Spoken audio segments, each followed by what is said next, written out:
Hey guys, welcome back. I am sitting here in the Beyond the Summit studio. We're going to be casting LGD Gaming China versus LGD Gaming Int. I'm joined by Gods via Skype.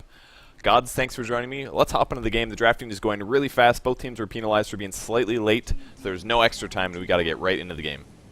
Yeah, sorry guys for a bit late. It's LGD versus LGD, one of the most confusing matchups for me at least. I'm sure we'll confuse you guys as much as we get confused ourselves. Looking forward to this game for numerous reasons. As said, we've got a very fast draft coming underway, and LGD International have grabbed up a Wisp right off the bat.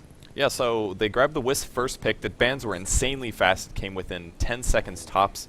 It was a gyrocopter Jakiro response. Very surprised to see Jakiro picked again, especially this early in the round. Has he been picked up all of a sudden? I mean, he did hit some nerfs. He got that major Ice Path buff, which made him a staple of support for a couple months, but seeing him this early really surprises me.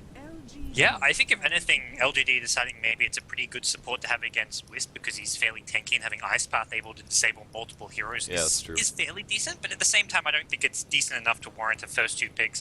It has great synergy when you have a Darkseer, but Darkseer got banned out, so I'm not entirely sure their reasoning behind the early Jakiro pick. But they get Shadow Demon as well as their other support. Chronosphere. I love Chronosphere Macro Pirate. It's like the sickest combo. Gyrocopter is another good, Clockwork's another great example of a hero that synergizes well with Jakiro, but he's also banned out. So it seems like all the go-to supports or picks are gone. So I don't know. We'll see. It is great to do an Ice Path. You can set up an Ice Path right where Wisp is TPing on, and that guarantees you stun both of them. So it can give you a little bit extra setup and preparation time, which can be cool. Yeah, in our rush pick and ban stage, they did ban out the Chaos Knight, so the obvious hero to synergize with the Wisp taken out of the pool, and something that LGD can do is offensive tri-lane here. Wisp not the best in a tri-lane versus tri-lane scenario, though he's not all too bad if you're playing defensive, and Lifestealer still in the pool is going to be picked up by LGD International, so they have the potential to go tri-lane offensively themselves, but with the Wisp there, probably more likely we see something. They've even run, I believe, a solo mid Lifestealer by Brax in the past days in the Dota 2 Super League. LD would have to be there to confirm, but that sounds pretty cool. Especially Brax playing that, because he usually plays the offlane for them, correct? Or I think it was G playing the Lifestealer, and then they had Brax on like an offlane Darkseer. Okay. I don't know if LD's nodding his head there or not. If he's I can't see him. He's watching from his room, I believe. Okay. Well, Beastmaster gets picked up by LGD, so there's your solo mid hero, and having Raw, the ultimate to go through Rage, go through the BKBs of LGD International is going to be very useful. Yeah, and Wisp is always going to be really close to whoever he's tethered to, so even the splash damage from that is something that maybe is a little underappreciated, but is still quite fantastic. You can do some AoE slow with that ability as well, so it's pretty nice to have Beastmaster, and fun to see him played as well. It's pretty common to see LG actually take him mid. The Chinese generally prefer really tanky mid heroes, and he'll just kind of go there and see a slot. And even Avenge getting picked up. Has Venge received any buffs? I don't think so. But it's cool to see her played as a support. I think she's a really fun support to play personally in pubs. I'm happy to see her being drafted again in the pro scene. Swap is fantastic, obviously. Pretty good against Gyrocopter as well, I'd say, 'cause especially before he gets BKB. He's definitely squishy. If you can swap him into your opponent's throw stun and burst him down at the start of the fight, it's a huge boon to your team fight. Yeah, back when I first started casting, VS and ES were my two favorite support heroes, the Vengeful Spirit and the Earthshaker, just because of how cool they were. Fissure strategically, and then Swap and just Vengeful Spirit in general was really cool. Omni Knight gets banned last. Wow, what's this all about? Alright, well, a little bit of explanation about this, guys. These two teams scrim each other all the time since they're on the same team. I know for a fact when we talked with Brax, I believe when he was back for Chinese New Year, like, they mostly just scrim against LGD, at least many times throughout the day. A couple hours a day, probably, of scrimming against this team. So maybe Omni Knight squeezed their way in some practice sessions, and now what's happening is they said, okay, there's a good chance they'll pick Omni Knight. They tried him on practice sessions. That's my explanation, at least. Otherwise, I would be really surprised about seeing an Omni Knight ban here. I definitely agree. It's something they've seen each other do. Vengeful Spirit actually did get buffed, being notified. He has increased strength as well as slightly higher range on his Nether Swap. By slightly higher, it's like 50 higher. Oh, that's right. It does scale better. It scales better. Level 1 is 50 range, and then level 2 is 25 better, and level 3 is the same. So it scales slightly better. I think it makes a big difference at level 1. The other levels, not so much. Yeah, the cool thing about that is most abilities, most ranged nukes are around 600 range, so 650 can make the difference when you're initiating. So LGD Gaming Int is going to go for a Luna for their last pick. It's a Slark out of LGD China. So most likely a Slark mid, offlane Beastmaster, and a tri-lane with a Gyro is what I'm expecting out of China. Does that sound right?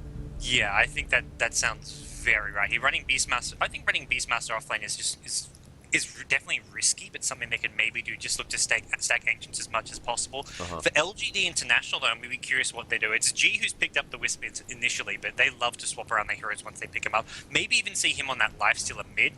Brax has currently got the Nature's Prophet, so probably see a bit of a swap there. Yeah, G's on the Lifestealer, so it's a similar setup to what they did yesterday, maybe.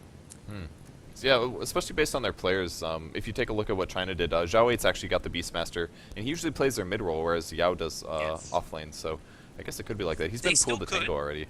Slark is one of those heroes who he needs levels more than he needs farm, but obviously as an offlaner you're not guaranteed to get those levels. You can be zoned out of the lane, but if you can go offlane and get some levels, it's much better for the Beastmaster to be mid than in the offlane.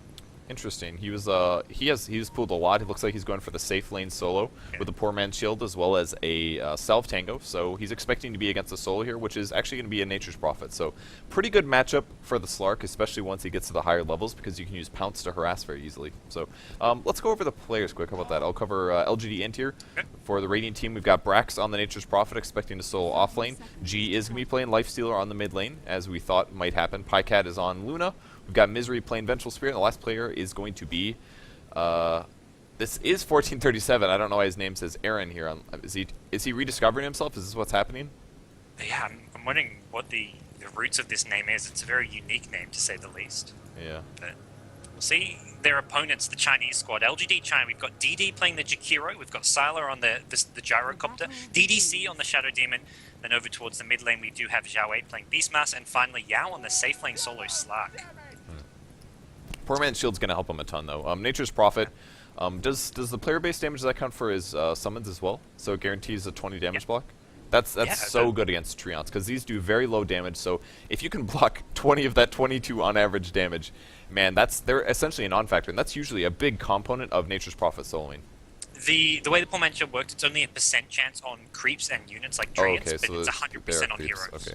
Yeah, so it's 60% on the Treants, I want to say. But even then, if it blocks, that's almost the entire Treant damage that it blocks, and it's more than half the time it will. Yeah, we'll see what they go for skill builds here from LGD. They can do a couple different things with Disruption. They can do start a homing missile, wait a second, then disrupt, and then there's a better chance that he'll be out of position when the missile hits. That's always pretty fun to do. Or they can just do Disruption and Rocket Barrages, and Ice Pass. Actually, I want Dual Breath first. I'm pretty into this, actually. I like Dual Breath a lot better as a damaging skill. It gives you around 100 damage per level that you put into it, which means that maxing this out first actually gives you way more damage contribution as a support hero than Ice Path. Yeah, and just Disruption plus Dual Breath alone gives enough time and space for Gyrocopter to get in range for a Rocket Barrage. And there's the one stun from a Vengeful Spirit, but whether you get Ice Path or Dual Breath isn't going to affect whether Gyrocopter can keep the Rocket Barrage damage on or not. So it's a higher damage output at level 1, although right now LG International playing very safe and passive at this bottom lane. Yeah, the mid lane, they've been trading a lot here. There's a lot of regen actually on G. He's going for the Stout Shield into regen build, which means his bottle's going to be quite delayed if he chooses to get it. Whereas Zhao Wei ended up going for the 3 Ironwood Branch into bottle build, which he's now actually faring out to him at the moment. So he's going to have his bottle. First on mid. Misery's just smoked. He's actually smoked towards mid. He's come too late, though. He's not going to get in range for a stun, so it looks like G went way too early with the open wounds. Yeah, he saw the opportunity, I guess. He actually put 2 levels into this already for the increased range. That costs a lot, because he's got his bottle coming now, so it's not that big. Oh, we might see a courier snipe. Misery's coming in. Here comes the flying, or the regular, but it's actually going to back out. He's going for it. He's not going to get it. There's the flying. They spot it out. And this is something that LGD has done before. A couple months ago, we saw it in a match, and Misery's not going to be able to snag it this time. He looked like he was being really, really careful with that courier, too. Yeah, he started microing it back even before. He was heading towards bottom lane. He's like, okay, better micro this back just in case VS is there. They knew the VS was missing from bottom lane, and when VS is missing from bottom lane, they know he's not pulling because of this ward near the pool, so they knew something fishy was up. LG International, they've done this curious sniping before, and it doesn't actually succeed here, which is wasting them a lot of time. Yeah, it looks like they're shifting into a dual lane, though, because they know that this lane on the bot lane from LGD China is so defensive, and they don't have enough offensive potential with just Avenge as well as a Wisp and a Luna. At least until Luna hits like level 3 or level 5, it's not going to do that much. So instead, Venge is going to maybe do some aggression mid. She actually took some damage here and is low HP. I don't know what she's going to do now. Maybe stack camps or try to get kills, but Pycat's just now picking up some mana, and he actually... I'm sorry, G is, excuse me, and he grabs a boots instead of a bottle, and so he doesn't even have enough mana to go for the kills, but there's the open wounds, might be under tower. If they can get the tower to hit, this would be great. There's the first stun, more right clicks, great blocking so far from G. Zhao Weight's going to get pretty low. He's got 2 bottle charges, though. He's going to start bottle up. He actually does not quite, I don't know if his timing wasn't quite perfect there, but LGD's able to get the first blood on mid lane. That was one of those just like picture-perfect finishes. It could have gone so close either way, and he only barely got the kill there. The big thing, I think, so far early game, LG International aren't getting this pull here. They used 2 sentry wards. Neither one saw this observer ward, which was perfectly placed on the left side, and that's really that's why LG International are forced to rotate their lanes. This trialing at bottom, they were relying on having this pull, but now that they can't use it, they had to change their lanes. But that kill on mid kind of justifies sending the VS there, so they're much better off now that they have that first blood. Wisp might be in trouble. We'll see an ice path that's going to start a lot of damage, but of course the tether gets him away. Almost going down. 1 more hit, 2 more hits. Needs another one. Although, oh my gosh, the illusion puts him to 7. Not enough to die. And the salve is used, so Wisp is going to stay alive. Just barely on the bot lane. That was so close. Yeah, it really was him. We're going to see next rune spawn, 4 minutes in. G's going to get that so top, which is lucky. health and mana. He needed both. Zhao Wei getting denied another rune. Well, he got the previous one, but this is an important one. Wow, that was so good. Again, doesn't have his bottle. 1 nuke coming mid. Zhao going to have to back up, but he's not really worried about dying. Not able to get the open wound, so he's going to be safe. But he was missing all of his mana and some of his HP. That was such a lucky rune pickup. That was insane. Something really interesting. VS has gone for a first item bottle. I don't know how you feel about this. Really? There's actually initiation at bottom lane, though. Whisk gets jumped on again. Another tether escape, though. Now, it looks like 1437 is going to be okay here. Yeah. What do you think of like the VS going fast bottle here? Well, I mean, stun's pretty good. It does a decent duration disable. He can rune control with this. I mean, the Lifestealer doesn't want the runes, so, I mean, if Venge can get them bottled up, it's pretty cool. Her movement speed isn't very good, so not going something like Boots fast might hurt her a bit, but she is going to be able to just honestly run into the lane and throw magic missiles, and it only costs her a little bit of runes to do that. Pycat almost getting caught bottom, but he's going to be okay. So, I don't know. I think it sounds okay. I mean, G just has phase boots. He's self-sufficient now, and if they even want to, if he really needs mana, he can transfer the bottle over. It sounds kind of cool, but would this have happened if they didn't get the kill? I'm not so sure. Yeah, I think without that early fast, he got the first blood, and I think that was largely the reason there. I think it's just nice because G can always initiate with phase boots and then the level 2 open wounds. He can always be the one starting off the fight. Yeah. Pycat, interestingly, going for 2 levels of his Lunar Blessing on the early game here. The supports are going to shift over and stop the Vengeful Spirit from initiating here. It has been kind of nice that he's gotten EXP in a different place, though, because that's going to allow Pycat a level 3 as well as a Wisp. They might want to go on the Shadow Demon, it looks like. There are some pings on him. Here comes the Vengeful Spirit. Can throw a stun, but pretty easy to dodge. One of the easier projectile stuns to stop from connecting, so it's going to be a little tough for him to connect that, I think. Yeah, it definitely will be there. Lane we haven't really looked at much. Top lane, Brax versus Yao, the Slark versus Nature's Prophet. The 2 heroes more or less even on farm, and Nature's Prophet now level 6 has the ultimate, so that's a big amount of burst damage that can come into this bottom lane, the Trailing versus Trailing. If there's sort of a 250 damage nuke hitting 3 heroes, that could be really nice for the international squad and getting some kills. They're going to dive bottom, though. Here comes level 6 Beastmaster, throws the axes through. Pycat's going to throw 1 nuke, and the TP from G, actually, they immediately retreat. The Roar, or the Rage, excuse me. Twin-Headed Dragon gets killed very easily. Brax throws the ulti as well. Might see DDC, goes down before he gets disruption. There's going to be a Roar on Misery, which results in his death, and now chasing after Zhao Wei. The Infest puts him low, pops the bottle, but the leap as Slark has come into the fight. Pycat running for his life. Rocket Barrage again, but he's going to go invis, and a huge teamfight win for LGD.int. I didn't think that was going to go so well for them, but, I mean, China got scared immediately upon the first TP. Yeah, all 10 heroes ended up going to that fight, and both teams were ready to have all the heroes go there. Problem is, it's under international team's tower, so they had the much quicker backup, coming from first Brax, and then, first G on the lifesteal, and then secondly Brax with the TP in, and that ultimate did so much damage to the entire Chinese squad. Yeah, it really does help a lot in the early game. And it just hits them, you don't have to worry about it, it just hits everybody. Hits the creeps as well, so any creep damage that it's being added up is just going to get removed. It's so fantastic, and so impressive, I think, that he's been able to match CS with the Slark. I feel like Slark is a stronger laner. They do have pretty equivalent damage, but pretty impressive that Brax was able to match that up, I think. Yeah, I think he wisely just focused on the CSing with Treants. He knew that he couldn't harass Slark out of the lane with the 4-man shield and the pooled regen, so he's managed to break even. Now we're going to see initiation on Zhao at mid, and this looks like it could be another kill with Prophet TPing in as well. There's your stun. Brax does not have an ultimate here, but there's going to be enough physical damage. They get another kill, 5 kills to 1, and the Chinese squad early falling behind.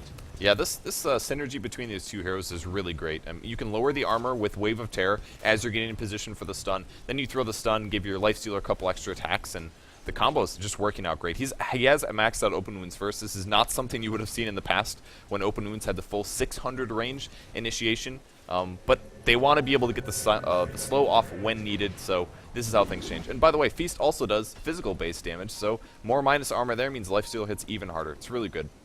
Yeah, minus some, and even just having this 1 point in the Vengeance already to give plus damage, 12% damage with a Prophet and Lifestealer isn't too shabby, so they're hitting pretty hard. Lifestealer with plus 55 with that aura, the phase boots as well, so this is physical damage as well as some decent magic damage, especially once Luna hits level 6 and has the Eclipse coming into play. Well, the Dire team is going to try to take the tier 1 bottom. We have an Invisible Shadow Demon. He's going to grab the Wisp. Are they going to roll? They will, actually, but he's flying so far. Axes come through as well. Put him low. One hit away, but the nukes now. And Pycat's just going to be able to clean this up very easily. Wisp actually getting the revenge. We even see a Midas picked up from Brax now, and things are looking not so good for LGD China. I mean, their aggressive tri-lane, they got a lot of CS. There's 54 CS here on the Gyrocopter compared to Luna's 15, but they didn't get that many kills. Only one sitting on Gyrocopter here, and that's the only kill that their whole team has. Mid lane was definitely won by G here with the support of the Vengeful Spirit, and Brax broke even with the Slark on the top lane and has now already gotten his Midas, so, I mean, it's not looking that good for China at the moment. Yeah. And at this point, Prophet Brax is doing so much better than Yao. Slark is a hero who shines from about the 8 to the 15-minute mark, and we haven't seen Slark get involved in a single kill.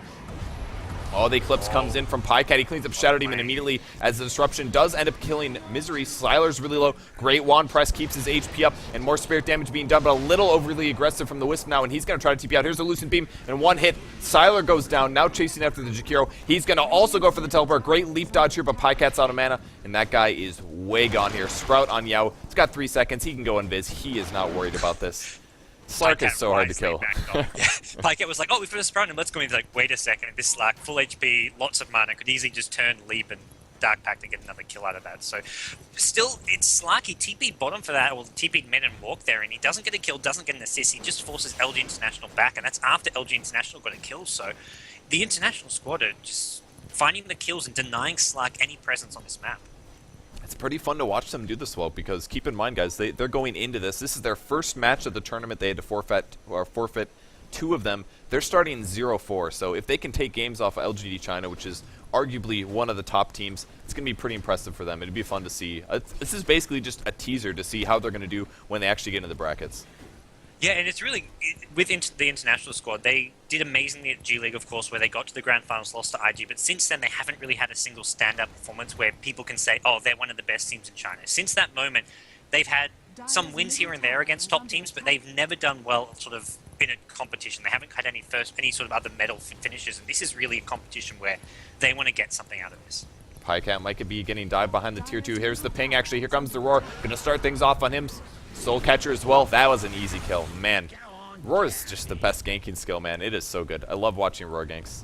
Yeah, that's the kind of kill that LGD really needs. Even though they commit 4 heroes to that, they really needed that. They get a tier 2 tower on top. It's fantastic. The international squad, they're sort of grouped up at top trying to put pressure on the tier 1, but this I think can easily be defended by the Chinese team even after pushing this tier 2 bottom, because I think a few of them have TPs. Actually, no, they don't. Yao doesn't have TP, neither does Zhao 8, so not going to see much of a defense capabilities at top lane. It's going to be a bit hard to kill this tower. They don't have the best sieging heroes, but on the bright side, they do have Inner Beast, so they've got the extra 26 attack speed. This even goes towards the catapult, by the way, so pretty serious damage coming out of the siege creep early in this game compared to a hero. So they have a okay chance of taking this. Prophet has not used his ulti yet, though, so if he does see that they're committing to this, he can just put his ulti down, and that'll clear most of the creep wave and most likely save the tower at least until the next wave comes in, which is all the way by the tier 1. So that would be pretty good if they can slow that down. Yeah, they really want to defend this tier 2 tower. It's just a matter of how fast can LGD push. They've got the 2 points in the inner beast. They've got decent damage with the siege creep, but we'll have to see whether or not the counter push at top's coming too slow. So if they want to defend this bottom tower, I feel like they need to do so now, or they at least need to scare LGD China back. We'll see what they do. Well, Prophet's going to finish his treads now, so his attack speed is through the roof for the early game at least. Going to spawn some treants. There's the ulti coming through. That should do a lot of counter push in the bot lane. Hits a lot of supporters. They can't even fight now. They're all at half HP. And the TP's already... Pycat TP to the tier 3, immediate leap out from Yao. They're not going to be able to get this tier 2, and they're not defending their tier 1 at top, at least not yet. That's a pretty good pickup for LGD.int. Oh, we're going to see a call down, actually. Going to clear some of the creep wave. G turns off his armlet, and he will continue to right clicks. One stun on Sylar here. He's going to swap him back as he's at max range, and there's the open wounds. Great initiation from Misery here. That was so well done. Rage, not enough mana here, but should be able to pick off Sylar if we get a right click. But nope, yep, he's going to go down first. Slark's going to clean up the Venge, and G's got to run away. His mana's pretty low, but he does have an armlet, so there's a lot of stuff he can do with this. Yao's going to do a leap. Catches the Wisp. Not good for Wisp, and now he's got to turn and fight. He does pick off the Wisp. Great play from Yao. And another leap. I mean, this is the power of Slark, man. Jump in, do magic burst, and get the hell out of there. Shadow Demon did something really smart. He gave his TP to the Slark, knowing Slark could do so much more at the top lane. He's not going to be able to chase down the lifestealer, but sharing that TP with Yao just helps set up the kill there. Gyrocopter does go down, but it costs so much for the international squad to dive that far. And now LGD China, they're at the mid-tier 1, pressuring this. 2 points in the beast, a double damage rune on Zhao Wei. Doesn't look like they'll be able to get the tier 1 tower, but a lot of damage is going to be done. Yeah, he's going to be building a mech this game. Wisp is TPing in the mid lane, going to be tethering onto Misery. There's another swap already off cooldown. Look at the stun and the burst damage. Zhao Wei's so low. Can they get the kill? Great wand press, keep him alive. He's going to throw the roar. He can bottle through this as well and stay alive, but hasn't quite popped it yet. A late bottle from him. Pycat might have been able to not kill him otherwise. And DD chasing as well. Sylar going to clean up the mid lane, and they do pick off the Beastmaster. And Roar busted as well, so on cooldown for another 60 seconds. Yeah, it was kind of weird from Zhao. It looked like he just resigned to the fact that he was dead and wanted to just turn around, throw Roar, throw axes, but he actually could have lived with a really nice ice path coming in from the Jakiro from DD. But they get the kill on him. Prophet goes back to farming, and the creeps actually get this tier 1 mid tower down to deny range. So that goal gets denied from LGD China. Yeah, that's a very good strategy to do when somebody's doing a solo push like that. You know that if you contest it, they're most likely going to get scared. Just wait till the creeps get it slightly below the 10% mark. Deny that baby, because as soon as you glyph it and you contest it, they have to back off or they have to trade themselves for most likely nothing. Because good players aren't going to let you just take the deny like that. Yeah, absolutely. It was like 150-ish and one creep's coming in and he just lets it get down just low enough here. So we'll see LGD China sort of look to sit back, get their next items up, it looks like, before engaging. They're waiting on 2 key BKBs on both Yao the Slark as well as the Gyrocopter. And until then, they're probably not looking for any all-out team fights. They may go for another smoke gank or try to get like a 4-man gank on Pycat again, but they don't want any risky battles until they have these BKBs, it seems. G going for a Basher right after his armlet. We're going to see another acceleration on Misery. He's looking for the swap. Here comes the swap. Tether stun. There's the follow-up nuke. And do they even need G to fight this? There's the open wounds. He will be able to pick off Sylar. Man, that is such a cool ganking combo. A ranged hero, and it's working. They do Tether, and then they swap it, and it looks like they're getting auto-Tether stun. Such a cool thing. The 45-second cooldown on this swap is really just allowing LG International to be so constantly aggressive and keep on applying pressure after pressure here. Pycat at the bottom lane actually manages to avoid the Slark here, so not getting the gank on Pycat once more. He's not farming well, Pycat, but he's got his basic items, his treads, his Ring of Bassi. He'll probably start building towards a BKB of his own soon. Oh, there's going to be a TP going on the mid lane. It's going to be... Oh, wow, that's so good. 3 heroes. Again, tethering to the Vengeful Spirit. They're actually going after Slark. He's going to be running away. Do they have a gem or something? What? How do they have this vision? G's being chased, though. Here comes the Roar just when it runs out. Great swap again. G's going to be able to dodge almost all the damage. Vengeful Spirit also not dead from that. Gets pulled back with the Wisp, I believe. Man, LGD.int. Positioning. He popped into clips around the trees on the right side of that tier 1 tower and got a kill on the Gyrocopter with it. G survived. Oh, my gosh. They're playing so ridiculously well right now. This is not the team that we saw like 2 months ago. They are having such a big upswing right now. It is really fun to watch. I like that Misery's back to the 4 position, because for a while they were fiddling around with him playing that off lane with Brax playing the support role, but this works so much better. This is where they had their initial success, and it's working for them again. Misery just is playing support so well. People would never guess that this guy used to be a solo player. Yeah, he really is doing a great job. Those ganks have been absolutely fantastic so far. Brax is going to go for a Shadow Blade next. He has his Shadow Amulet at the moment. He'll be able to build it that pretty soon and just do a lot of really annoying counter push, especially when they're quite a bit ahead of their opponents like this. It's going to be hard for them to be able to afford a gem, so ganking that guy is not going to be too easy. And this is a very, very fast Treads, Midas, and Shadow Blade. Not ganking him's hard, and his damage output is really scary as well. He can start looking to bring down some of these squishy heroes like Shadow Demon, Jakiro, even the Gyrocopter until he has a BKB. It's very squishy and easy to pick off here. So this Nature's Prophet, his ability to roam around the map is going to get very, very hard to deal with for LGD China. And so G's sitting on the top lane now. His Basher is not quite finished, but he's close. Again, Brax has finished his Shadow Blade. We're looking for a gank from the Wisp. He's level 6. He's got his ulti. They're tethering together. Are they thinking about top is the question, but there's a lot of heroes up here. I think they're expecting the gank. Will we see the TP from Wisp? They might go on G. Will they initiate? There's going to be 1 disruption. Nothing going to fall up just yet, but they are definitely thinking about it. There's open wounds on Gyrocopter. He's going to pop his ulti. Here comes the rest of LGD. This doesn't look good for Int. Great Ice Path starting things off. Dual Breath as well, but they're still taking so much damage from Brax, and Yao's going to try to finish off Brax if possible, but he's going to go into this great stun from Misery just in time, and they're able to pick off the Slark. And now another open wounds, and despite the great trap laid by China there, they're just too far behind. I mean, Nature's Prophet got to show up. This global strat with Nature's Prophet and the Wisp Venge, it is just securing them team fights so easily. They don't even have to be in position. It was a solo lifestealer, for God's sake, and just about everybody showed up. solo lifestealer running into 4 enemy heroes just without a care in the world. He goes straight onto a support knowing they can't kill him during the rage. Even if they raw him, he's not going to die because he's magic. He can't die. It's all magic damage coming out of LGD. And they get a tier 1 bottom tower with the Nature's Prophet. They're doing more damage at top. Nature's Prophet may get a solo kill on DDC here. It looks like Brax not quite enough damage to kill him off. Yeah, if he would have gone for that, he definitely would have died. You have to be so careful with Soul Catcher, and Jakiro got there just in time. He actually pops the smoke. He's going to be looking for the long-range Ice Path. He does know where he is here. Will he dual breath it? Goes invis, pots the sentry. Oh, he's way gone. It's so hard to land that. He would have had to wait until Brax was like TPing and then throw the Ice Path. I don't expect him would have been able to land that otherwise. It's really tough. If he gets the kill, it's worth it. It's one smoke, which are very valuable and rare, especially for LGD China when you're behind. You need those smokes, but I think it's worth the risk on this Nature's Prophet. That would be a lot of golden XP to Jakiro. That would probably get him a good 2 levels and a good chunk of gold. Yeah, I'm sure that would have been pretty sick.